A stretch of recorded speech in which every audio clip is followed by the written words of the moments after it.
வானத்திலே கருடாழ்வார் கழுகு வட்டமிட்டு கொண்டிருந்தது.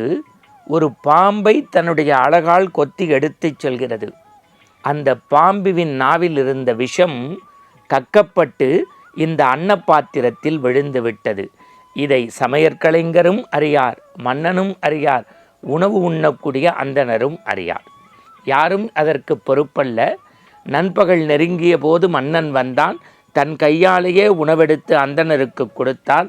அவரும் உண்டு அங்கேயே உறங்கினார். உறங்கியவர் இறைவனடி சேர்ந்து விட்டார், எழவில்லை. இந்த செய்தி காட்டுத்தீயாக பரவியது. எதனால் அவர் இறந்தார் என்று யாருக்கும் தெரியவில்லை என்றாலும் மன்னன் வெதும்பி செத்து போனார். ஐயோ ஐயோ, நான் படைத்த உணவில் இப்படி ஒன்று நடந்துவிட்டதே.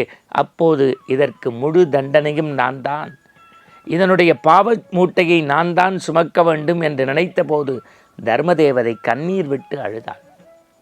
நாள்தோறும் இல்லை என்று சொல்லாது பிறருக்கு உணவு வழங்கக்கூடிய உத்தம மன்னன், தன் கையாலேயே பரிமாறக்கூடியவன், இவனுக்கு தலையில் பாவமூட்டையை எப்படி சுமப்பது? கொஞ்சம் பொறுப்போம் என்று பொறுமையோடு காத்திருந்தார்.